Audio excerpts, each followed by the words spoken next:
우리 옆에 있는 분들하고 인사 좀 나눌까요? 반갑습니다. 한 주 동안 안녕하셨습니까? 오늘 예배에 오신 여러분 주의 이름으로 축복하고 환영하고 하나님의 큰 은혜가 함께하기를 소원합니다.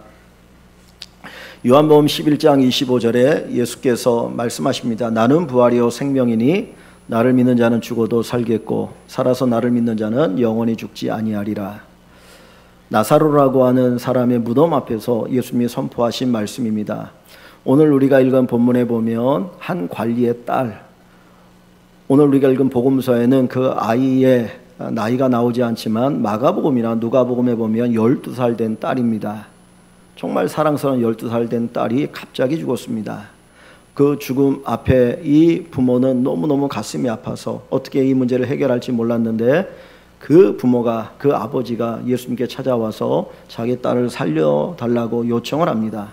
예수님께서 그 집에 가셔서 그 딸을 살리시는 기적을 일으키시는 요한복음 11장 25절의 말씀이 실제로 일어나는 역사가 오늘 본문에 기록되어 있습니다. 이 사건의 시작은 슬픔입니다. 죽음입니다. 절망입니다. 그런데 이 본문의 끝은 기쁨이요 환희요 생명이고 부활입니다. 무엇을 우리에게 의미합니까? 그 처음과 끝이 전혀 다른 이 사건이 되어진 그 이유가 무엇인가? 단 한 가지, 그곳에 예수님이 계셨다라는 겁니다. 예수님이 계시는 곳에 놀라운 변화와 반전이 있습니다. 슬픔으로 시작했지만 예수님이 그곳에 계시면 기쁨으로 끝을 맺게 됩니다. 죽음으로 시작했지만 예수님이 그곳에 계시면 부활의 역사로 시작하게 되어집니다. 오늘 우리 안에도 이 예수님을 통해서 우리의 삶에 놀라운 역사, 하나님의 반전이 여러분의 삶에 나타날 수 있기를 주님의 이름으로 먼저 간절히 축원합니다. 오늘 우리가 읽은 본문 속에서 이 가정의 죽음이 생명으로 바뀌는 이 역사가 어떻게 나타났는지 우리가 몇 가지 살펴보기를 원합니다. 오늘 먼저 우리가 읽은 이 본문의 19절 말씀 한번 같이 보겠습니다. 19절 같이 읽어봅니다. 예수께서 일어나 따라가심에 제자들도 가더니 아멘. 여기에 예수님의 행동이 나오죠. 예수님께서 일어나 따라가심에.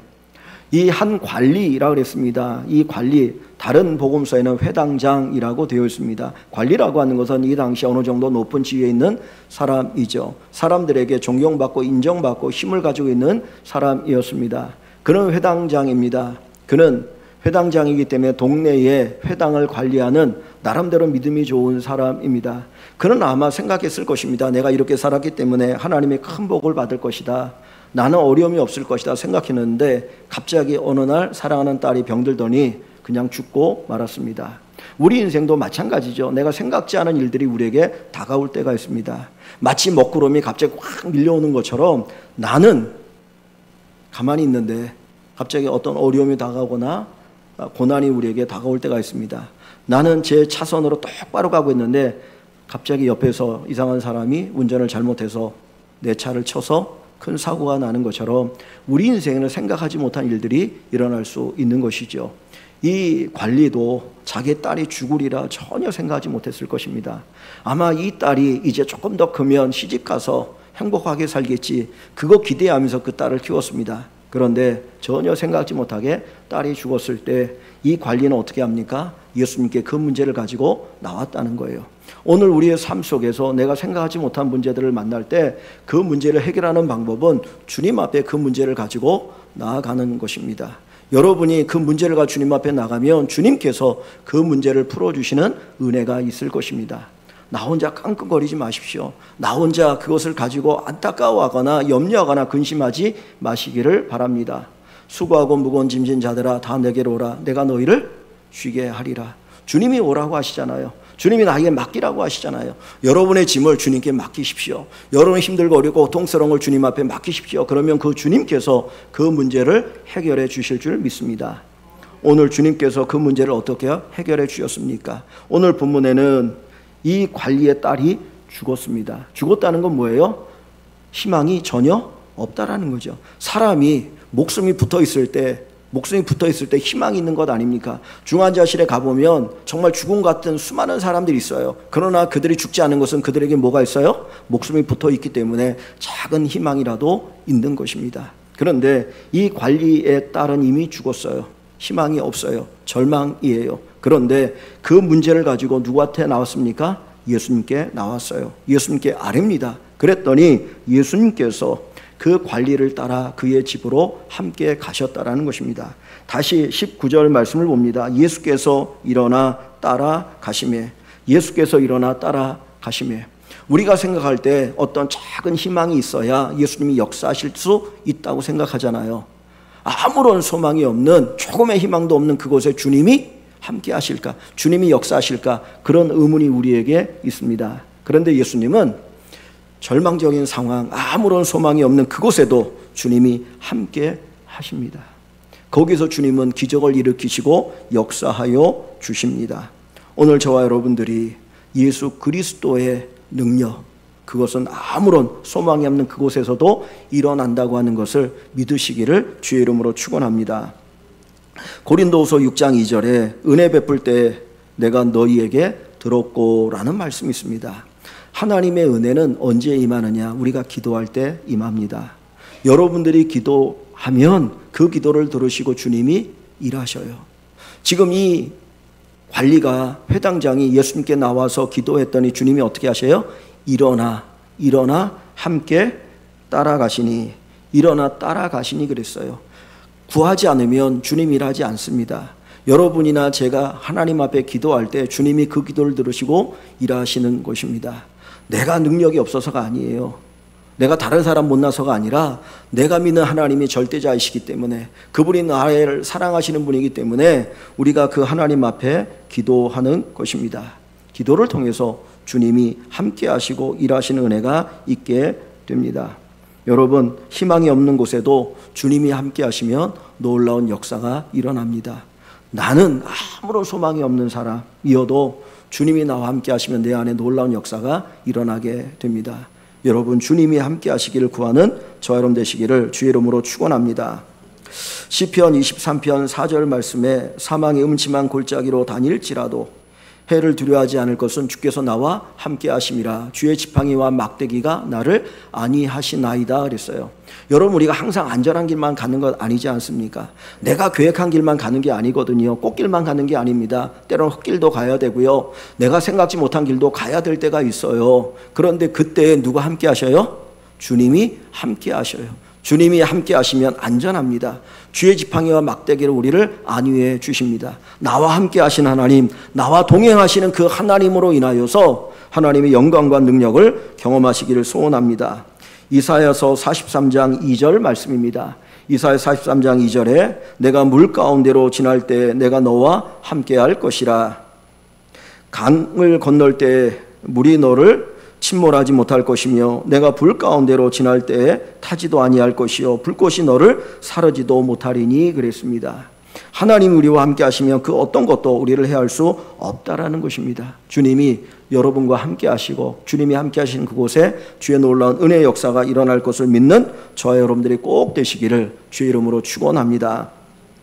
그런데 다시 이 19절 말씀에 보면 우리가 주의해서 봐야 될 단어 하나가 있는데, 예수께서 일어나 하는 말씀입니다. 예수께서 일어나.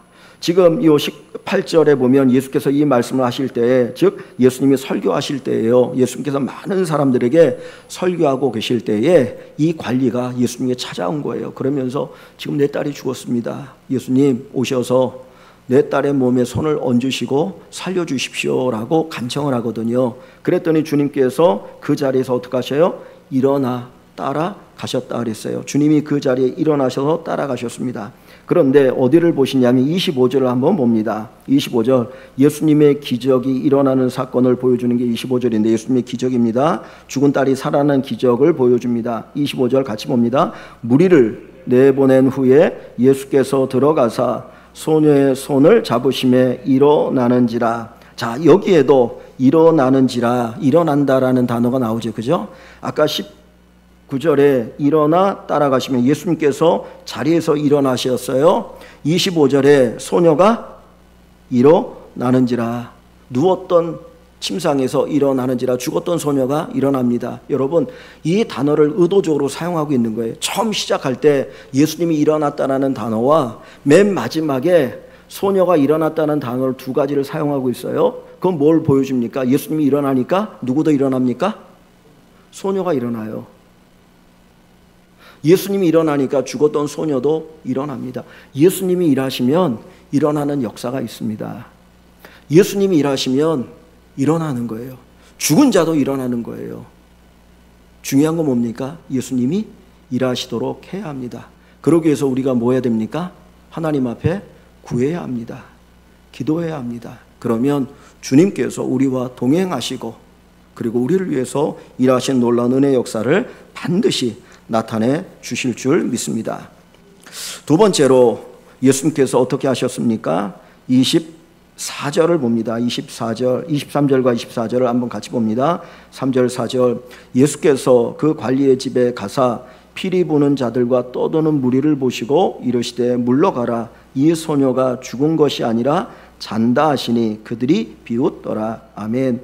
자, 예수님께서 이 관리의 집에 가셨습니다. 그랬더니 이미 사람들이 모여서 피리를 불고 애곡하는 거예요.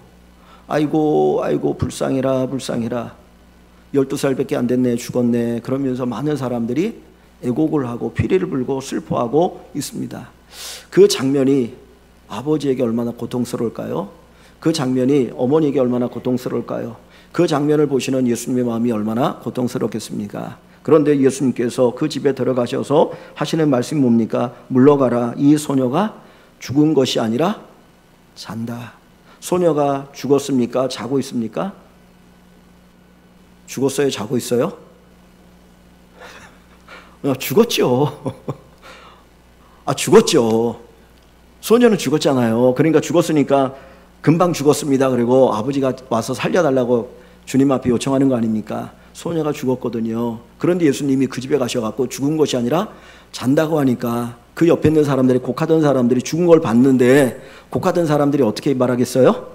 비웃겠죠. 저 예수 저거 지금 뭔 소리 하는 거야? 죽은 지가 벌써 몇 시간이 됐는데. 그러고 예수님을 비웃고 있다는 거예요. 그런데 예수님께서 왜 죽은 것이 아니라 잔다라고 말씀하실까요? 예수님께서 죽은 이 소녀를 살리기 위해서 그냥 죽은 아이를 이렇게 세워도 되잖아요. 굳이 이 말씀 안 하고. 근데 주님께서 굳이 이 말씀을 하시는 이유가 뭐겠습니까? 여러분, 사람의 눈으로 보면, 현상의 눈으로 보면 이 아이가 죽은 거예요. 그죠? 그런데 믿음의 실체, 주님께서 실체를 보신 주님의 눈으로 보니까 이 아이가 죽은 것이 아니라 뭐예요? 자고 있는 거예요. 믿음이라고 하는 게 뭡니까? 믿음은 히브리서 11장에 보니까 믿음은 바라는 것들의 실상이요 그랬어요. 이거를 뒤집어서 얘기하면 믿음은 실체를 보는 거예요. 실상을 보는 거예요. 실제를 보는 겁니다. 단순히 현상만 보는 게 아니고 우리 눈앞에 죽어있는 그 아이의 현상을 보는 게 아니고 그 아이의 실체 모습을 보는 게 믿음이에요. 예수님께서는 이 아이의 실체를 보시고 죽은 것이 아니라 잔다라고 말씀합니다. 우리가 믿음으로 산다는 것은 예수님의 눈을 가지고 세상을 보는 것이고요. 예수님의 귀를 가지고 세상의 소리를 듣는 것이고 예수님의 마음을 가지고 살아가는 거예요. 그것이 진짜 믿음인 겁니다. 그러니까 예수님의 눈으로 보면 이 아이가 죽은 것이 아니라 자고 있는 것이죠. 여러분들은 예수님의 눈으로 보고 있습니까? 예수님의 귀로 듣고 계십니까? 예수님의 마음을 가지고 살아가십니까? 그래야 할 때 믿음으로 산다라고 표현할 수 있습니다. 예수님은 실체를 보셨고 실체를 말씀하셨어요. 그런데 거기에 있던 사람들은 예수님을 어떻게 합니까? 비웃어요. 그죠? 야, 우리가 죽은 걸 아는데 우리가 이 아이가 죽어서 지금 여기 와서 몇 시간 동안 애곡하고 있는데 뭔 소리 하는 거야? 예수님을 비웃어요. 여러분, 우리가 믿음으로 살면 세상은 우리를 존경할까요? 비웃을까요? 비웃어요. 우리가 믿음으로 하는 이야기에 대해서 세상은 비웃어요. 마치 예수님을 비웃는 것처럼 저 헛소리하고 있다고, 정신 나간 소리하고 있다고 비웃을 수 있어요. 그럼에도 불구하고 우리의 믿음이 흔들리지 않기를 원합니다. 여러분, 왜 예수님께서 죽은 것이 아니라 잔다라고 말씀하실까요? 아까도 말씀드렸던 것처럼 이 말씀하지 않고 기적을 일으키셔도 되잖아요. 그죠? 그런데 주님께서 굳이 이 말씀을 하시면서 그 사람들에게 비웃음을 받으시는데도 불구하고 이 말씀을 하시는 이유는 무엇입니까? 예수님이 말씀을 하신다는 것은 듣는 대상이 있는 거예요. 그죠? 지금 예수님께서 이 아이가 죽은 것이 아니라 잔다라고 할 때 혼자만 하시는 것이 아니라 누군가에게 듣게 하시는 거죠. 누구에게 듣게 하시는 거겠어요? 누구 들으라고 하는 말씀입니까? 제자들. 오늘 본문에는 제자들은 나와 있지 않아요. 그죠? 다른 복음서에 보면 제자들 3명이 같이 들어갔어요. 그런데 오늘 본문에 보면 누구 들으라고 하는 이야기예요? 아버지, 관리, 회당장, 그 어머니 들으라고 하는 이야기죠. 기적을 바라는 사람들에게 주님이 듣게 하시는 거예요. 이 아버지의 마음속에 불안이 있을까요? 없을까요? 진짜 예수님이 살릴 수 있을까? 아버지를 예수님을 모시고 자기 집에 가서 내 딸을 살려달라고 예수님을 모시고 가지만 그의 마음속에 의심이 들까요? 안 들까요? 진짜 예수님이 내 딸을 살릴 수 있을까?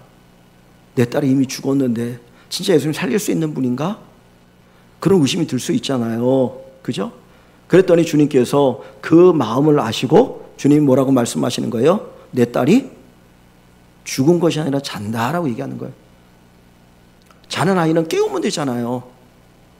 야, 좀 깨워줘라, 야.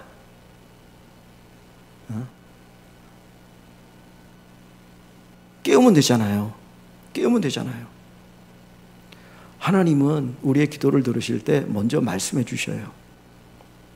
여러분들이 하나님께 기도를 하고 하나님의 능력, 하나님의 역사하심을 체험하기를 원하신다면 기도하는 것으로 끝나지 마시고 주의 말씀을 들으시기를 바랍니다. 주님이 내게 뭐라고 말씀하시는가? 믿음으로 시작했지만 그 안에 불안이 있어요. 염려가 있어요. 근심이 있어요. 진짜일까? 진짜일까? 그때 주님이 먼저 말씀하시는 거예요. 내 딸이 죽은 것이 아니라 잔다. 이 음성이 들려지는 사람이 하나님 역사를 체험합니다. 여러분의 귀에, 여러분의 마음속에 이 음성이 꼭 들려주셔서 하나님의 역사심을 깊이 체험하는 귀한 축복이 있기를 주님의 이름으로 축원합니다. 주님께서 일하심은 믿음을 통해서 일하셔요. 우리의 믿음. 이 아이가 죽은 것이 아니라 자는 거야. 그래, 맞아, 자는 거야. 그 믿음으로 고백할 때에, 믿음으로 말씀에 고백할 때에 하나님의 역사하심이 있습니다. 그래서 여러분의 믿음이 말씀을 들을 수 있는 믿음, 주님이 보시는 것처럼 볼 수 있는 믿음, 주님이 들으시는 것처럼 들을 수 있는 그 믿음을 가지고 하나님의 역사하심을 꼭 체험하는 귀한 축복이 있기를 다시 한번 주님의 이름으로 간절히 축원합니다. 여러분, 주의 말씀이 선포되는 곳에 하나님의 역사가 있습니다. 믿음 있는 곳에 하나님의 역사가 있습니다.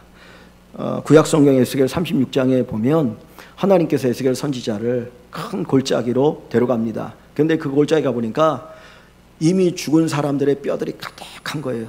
이미 살점 하나도 남지 않고 힘줄 하나도 없고 뼈들이 앙상하게 흩어져 있는 그곳에 예수님께서 에스겔 선지자를 데려가십니다. 그리고는 하나님이 말씀하셔요.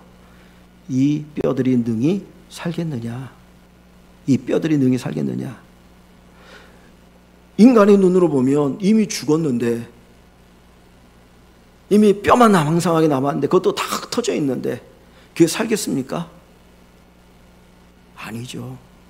그러나 에스겔은 고백합니다. 주께서 아십니다. 믿음의 고백 속에서 하나님의 역사가 있습니다. 주님께서 우리에게 물으실 때, 주님께서 물으실 때 믿음으로 고백하면 거기에 하나님의 놀라운 역사가 반드시 나타나게 됩니다. 그 은혜가 사랑하는 성도 여러분들에게 있기를 주님의 이름으로 다시 한번 간절히 축원합니다. 세 번째, 자, 25절 말씀을 봅니다. 25절 같이 읽어봅니다. 무리를 내보낸 후에 예수께서 들어가사 소녀의 손을 잡으심에 일어나는지라. 이제 죽은 자가 살아나는 기적이 일어나지요. 그런데 주님이 이 소녀를 살리는 기적을 일으키실 때 주님께서 행하셨던 전제적인 행위가 있어요. 뭐예요? 무리를 내보낸 후에 그랬어요. 무리를 내보낸 후에. 자, 이 무리는 어떤 사람들일까요? 이 무리가 어떤 사람일까요?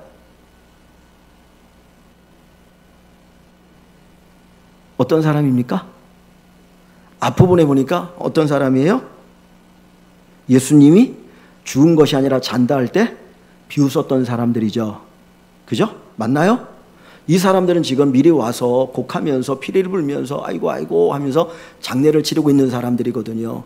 예수님께서 야 죽은 것이 아니고 자고 있는 거야 그랬더니 무슨 소리 하는 겁니까? 우리 두 눈으로 분명히 봤는데 예수님을 비웃었던 사람들이에요. 그 비웃은 사람들을 주님이 어떻게 하십니까? 내보냈다 그래서 내보냈다. 이 사람들은 예수님이 하신 말씀을 믿지 못하는 사람이에요. 이 사람들은 예수님에 대한 불신이 있는 사람들이죠. 그 사람들 주님이 내보내셨어요. 여러분, 하나님의 역사, 하나님의 기적은 불신앙이 빠져나가야 합니다. 주님께서 이 불신앙의 사람들을 내보내고 나서 거기서 기적을 일으키셔요. 우리 성경에는 그냥 내보낸 후에 내보냈다라고 표현되어 있지만은 원래 성경은 엄밀하게 말하면 내쫓았다예요. 내쫓았다. 예수님께서 이 사람들을 내쫓으셔요. 어떤 사람? 예수님의 말씀을 비웃는 사람. 예수님이 하신 그 말씀을 비웃고 예수님의 능력을 비웃고 예수님을 믿지 못하는 이 사람들 내쫓으시고 나서 그 다음에 기적을 일으키십니다. 우리 안에도 주님의 기적이 일어나기 위해서는 우리 안에 있는 불신앙을 어떻게 해야 돼요? 쫓아야 돼요. 여러분, 우리가 예수를 믿지만 우리가 온전히 100% 예수를 믿는 게 아니잖아요. 우리 안에도 끊임없는 갈등이 있거든요. 불신앙이 왔다 갔다 하거든요. 그거를 내쫓아야 합니다. 그걸 내쫓아야만 그때 거기서 주님의 역사, 주님의 능력, 주님의 일하심을 경험할 수가 있다라는 거예요. 여러분 안에 있는 불신앙과 원망과 불평과 이런 모든 것들을 과감하게 내쫓으십시오. 나가지 않으려고 할 겁니다. 부정적인 생각은 우리를 꽉 사로잡을 거예요. 부정적인 감정이 우리를 꽉 사로잡을 거예요. 그래서 마치 주인 노릇하려고 합니다. 그러나 우리는 억지로 내쫓아야 돼요. 믿음으로 선포해야 돼요. 기도로 선포해서 내쫓으십시오. 그리고 나야 주님의 일하심을 경험하게 됩니다. 자, 다시 한번 보세요. 25절 한번 보시면 무리를 내보내신 후에 예수께서 어떻게 하셔요? 들어가사. 잘 보세요. 무리를 내보내신 후에 예수께서 들어가사. 예수님은 그 집에 오셨어요. 이미 오셨어요. 그런데 이 불신앙의 사람들을 내보내시기 전까지는 그 안에 들어가지 않으셨어요. 그들이 나가 난 후에 그 다음에 들어가셨다는 거예요. 하나님이 주님께서 우리를 위해 역사하고 일하시기 위해서 찾아오셔요. 함께 가셨어요. 따라가셨어요. 거기까지는 가셨는데 거기에 불신앙이 있을 때 주님은 일하지 않으셨어요. 언제 들어가셔 일하기 시작해요? 불신앙을 내쫓은 후에. 여러분, 예수님의 능력이 없어서가 아닙니다. 예수님의 힘이 없어서가 아닙니다. 문제는 어디에 있었던 거예요? 내 안에 불신앙이 자리 잡고 있었기 때문이에요. 그 불신앙을 내쫓으면 예수님에 대한 온전한 믿음을 가지고 그분을 바라보는 믿음으로 서 있을 때 그때 주님이 들어오셔서 일하기 시작하시는 거예요. 우리의 믿음을 다시 한번 점검해 봤으면 좋겠습니다. 내 믿음이 온전한 믿음이고 불신앙을 내쫓았는가? 그래서 주님이 들어오셨는가? 주님께서 그 딸이 있는 방으로 들어가십니다. 그리고 나서 어떻게 하셔요? 소녀의 손을 잡으심에 일어나는지라. 주님께서 죽은 그 아이의 손을 잡으셔요. 근데 여러분, 율법에 시체에 손을 대면 어떻게 되나요? 부정하게 돼요. 시체는 손을 대면 안 돼요. 장례를 할 수 없이 내 부모가 내 형제가 죽어서 장례를 치르지만 장례를 치르고 나면 반드시 며칠 동안 부정하기 때문에 격리되어 있고 목욕을 해야만 다시 원래로 돌아오는 거예요. 시체를 만지지 않아요. 그런데 예수님께서는 이미 죽은 이 아이의 손에 몸을 대셨어요. 사실 어떻게 보면 여기 18절에 이 관리가 하는 말도 어떻게 보면 율법에 어긋나는 거예요. 그죠? 왜냐하면 그 관리가 예수님에게 뭐라고 요청을 합니까? 죽은 내 딸의 몸에 손을 얹어주소서. 그러면 살겠나이다. 율법을 어기는 게 되잖아요. 그죠? 예수님께서 그 아이의 몸에 손을 얹으셔. 이건 율법을 정면으로 어긴 게 되는 거예요. 그런데 예수님께서 그렇게 하시는 이유가 어디에 있습니까? 여러분, 인간은 죽음을 이길 수 있어요? 없어요? 없어요. 죽음을 이길 수가 없어요. 그걸 상징적으로 보여주는 게 뭡니까? 죽은 시체를 만지면 부정하다는 거예요. 예수님에게는 죽음을 이기는 능력이 있습니까? 없습니까? 있잖아요. 그거를 상징적으로 보여주는 것이 오늘 본문의 말씀인 거예요. 우리에게는 죽음의 문제를 해결할 방법이 없어요. 해결할 능력이 없어요. 그런데 죽음의 문제를 해결할 능력을 가지고 계신 분은 누구입니까? 오직 예수 그리스도예요. 부정이 우리에게 전가되는 것이 아니고 하나님의 생명의 능력이 그 죽음을 살리시는 그 역사로 나타나는 것이 예수님의 능력입니다. 바로 그 능력을 오늘 우리에게 보여주시기 위하여 주님이 친히 손을 얹으셨어요. 그리고 이 아이를 일으켜 세워주십니다. 주님께서 손을 얹으신 것은 단순히 병을 고치는 것이 목적이 아니고 주님이 그를 사랑하신다는 것, 그리고 그와 함께 교제하기를 원하심을 보여주고 계시는 것입니다. 사랑하는 성도 여러분, 우리가 주님의 능력을 경험하는 것으로 끝나지 마시고 진심으로 주님과 사랑의 관계를 맺어가는 우리 성도 여러분들이 꼭 되시기를 바랍니다. 내가 필요할 때는 찾아오고 필요 없을 때는 외면하는 그런 사람이 아니라 언제든지 항상 가까이 주님과 함께 교제하는 우리 사랑하는 성도 여러분들이 꼭 되시기를 다시 한번 주님의 이름으로 간절히 축원합니다.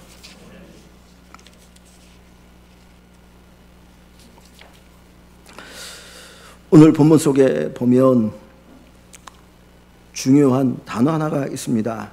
아까 처음에 18절에 예수께서 일어나 따라가심에 일어나라고 하는 단어, 25절 끝부분에 일어나니라, 예수님이 일어날 때 죽은 자가 일어났다 그랬죠. 그런데 여러분, 우리 말은 수동태와 능동태의 구분이 없어요. 잘 표현이 잘 안 돼요. 그런데 이 성경 말씀에 우리 성경이 일어나는지라 하니까 일어났다, 죽은 소녀가 일어났다라는 거잖아요.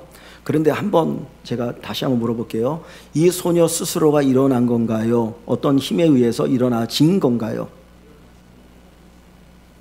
일어나진 거죠. 그죠? 잘 기억하세요. 예수님 스스로가 부활하신 건가요? 하나님이 죽은 예수님을 살리신 건가요? 예? 하나님이 죽은 예수님을 살리신 거예요. 예수님이 일어나셔서 이 죽은 아이를 일으켜 세우신 겁니다. 예수님이 일어나시니까 죽은 자가 일어나지는 역사가 있는 거예요. 예수님이 부활하셨기 때문에 우리가 부활하게 되는 거예요. 예수님이 부활하셔서 우리가 부활해지는 거예요. 우리 스스로가 사는 게 아니잖아요. 오늘 성경이 우리에게 가르쳐주는 것이 중요한 진리입니다. 예수님을 그래서 살리는 영이라고 말하고 우리는 산 영이라고 얘기하는 거예요. 예수님께서 우리를 살려주셔서 우리가 살아나게 되어진 거예요. 그 은혜를 저와 여러분들이 꼭 경험하면 좋겠습니다. 예수님이 일어나시니까 우리가 일어나지게 되어지는 거죠. 예수님이 일어나시면 되는 거예요. 예수님이 일어나셔서 일하시도록 우리가 그렇게 주님이 해주시기를 구해야 합니다. 네, 자, 여러분 마지막 하나만 더 보겠습니다. 자, 여기 보니까 지금 예수님이 하신 일, 그 집에 가셔서 죽은 딸 아이의 몸에 손을 얹으시고 그를 살리셨거든요. 자, 이 관리가 예수님에게 와서 한 기도가 어떤 기도인지 한번 보세요. 18절에 같이 한번 읽어봅니다. 예수께서 이 말씀을 하실 때에 한 관리가 와서 절하며 이르되 내 딸이 방금 죽었사오나 오셔서 그 몸에 손을 얹어 주소서 그러면 살아나겠나이다. 자, 요게 이 관리의 기도예요. 그저 예수님에 대한 기도예요. 자, 그렇게 기도했는데 주님이 어떻게 하셔요? 내 딸이 방금 죽었사오나 오셔서 그랬죠. 오셔서 그랬더니 예수님이 어떻게 하셔요? 19절에 일어나 따라가시매. 그죠? 기도한 대로 주님이 일어나 따라가셨어요. 자, 두 번째, 그 관리가 기도했던 게 뭡니까? 그 몸에 손을 얹어 주소서. 손을 얹어 달라고 예수님 앞에 기도했어요. 그랬더니 25절에 예수께서 들어가사 소녀의 손을 잡으시매. 그죠? 손을 잡으셨어요. 몸에 손을 대셨어요. 자, 그러면 살아나겠나이다. 그랬더니 어떻게 했어요? 일어나는지라 그랬어요. 자, 그럼 보세요. 이 관리가 기도한 대로 기도가 응답이 됐습니까? 안 됐습니까? 됐어요. 기도한 대로 100% 됐어요. 기도한 그대로 이루어졌어요. 여러분, 우리의 기도에 주님은 그대로 응답해 주셔요. 그죠? 내가 하는 기도가 바른 기도면 주님은 100% 거기에 응답해 주십니다. 저와 여러분들이 하나님이 내 기도를 들으실 것을 믿으시고 기도하십시오. 그런데 한 가지 질문이 있습니다. 질문이 뭐냐면, 여러분이 이런 기도를 드릴 수 있을까? 내가 이런 기도를 드릴 수 있을까? 내 딸이 죽었어요. 죽었는데 주님이 오셔서 손을 얹으시면 살아나겠습니다라는 그 믿음을 가지고 기도할 수 있겠는가요? 여러분, 주님은 믿음대로 응답하셨어요. 그죠? 믿음대로 응답하셨어요. 이 관리가 주님에게 믿음으로 기도한 대로 그대로 응답해 주셨어요. 자, 여러분, 여기 20절 한번 봅니다. 20절에 우리가 지난주에 살펴보았던 말씀인데요. 20절에 보시면 12해 동안이나 혈루증으로 앓은 여자가 예수의 뒤로 와서 그 겉옷을 만지니 이는 제 마음에 그 겉옷만 만져도 구원을 받겠다 함이라. 믿음이죠. 믿음이죠. 그 믿음을 가지고 예수님의 옷자락을 만졌어요. 그랬더니 예수께서 돌이켜 그를 보시며 이러시되 딸아 안심하라. 내 믿음이 너를 구원하였다 하시니 여자가 그 즉시 구원을 받으니라. 믿음대로 된 거잖아요. 내 믿음이 너를 구원하였느니라. 내 믿음대로 될지어다. 사랑하는 성도 여러분, 우리의 믿음이 이 믿음에까지 이르기를 소원합니다. 이 관리의 믿음이 저와 여러분들의 믿음이 되기를 주님의 이름으로 축복합니다. 이런 믿음으로 기도할 수 있는 사람이 주의 능력을 경험하는 거예요. 이 믿음이 우리에게 꼭 있기를 소원합니다. 예수 믿으면 천국 간다니까 그런 믿음에만 머물지 마시고 주님의 능력을 체험하는 믿음이 되기를 소원합니다. 근데 이 믿음을 가지려면요, 우리에게 뭐가 필요한 줄 아십니까? 예수님을 바로 알아야 돼요. 믿음은 무엇에서 나와요? 믿음은 들음에서 나며 들음은 그리스도의 말씀으로 말미암느니라. 제대로 들어야 제대로 된 믿음을 가질 수 있어요. 우리가 제대로 듣고 제대로 된 믿음을 가지고 주님을 경험하기를 소원합니다. 사랑하는 성도 여러분, 주님은 생명의 주이십니다. 나는 부활이요 생명이니, 나는 부활이요 생명이니. 이 예수님을 믿는 믿음을 통해서 주님께서 어떻게 여러분을 위해서 일하시는지를 경험하시는 우리 사랑하는 귀한 모든 성도 여러분 되시기를 주님의 이름으로 간절히 축원합니다.